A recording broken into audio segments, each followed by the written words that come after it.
Hello, beautiful people. My name is Dr. Zach Lee.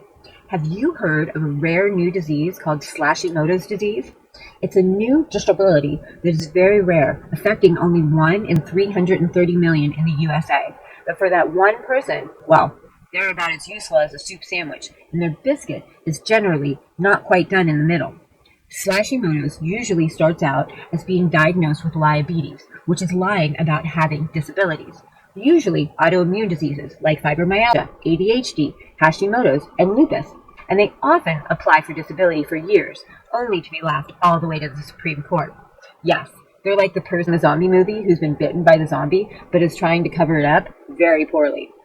Other symptoms include thinking everyone is out to get them, being overly emotional, being a hypocrite, being a Me Too one-upper, rage quitting, hoarding, refusing to clean their kitchen, having an affliction for fake designer handbags, needing to be the center of attention, and having yippy little dogs that eat cat shit.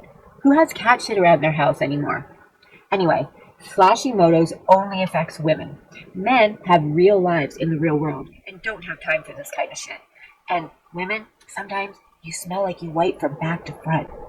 Slashimoto's can happen at any time the person thinks that they need to be the center of attention. So if you think someone is at risk of Slashimoto's, keep all sharp objects and canvases out of reach. If you know someone with Slashimoto's, don't feed into it. First, you need to laugh at them and make as many clip videos as possible so they can see how silly they look. Then, you need to isolate them to the bottom of YouTube, if they'll still accept them. And then, if that doesn't happen, you need to get them off of YouTube altogether.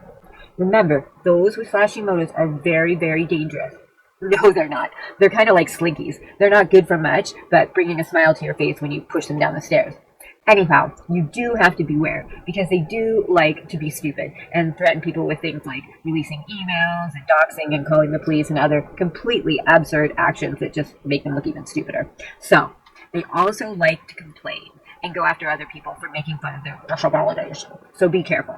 So the best thing to do is give them confidence and let them know that they can be anything they want to be. Look around. There are remarkably dumb people everywhere who they could aspire to be.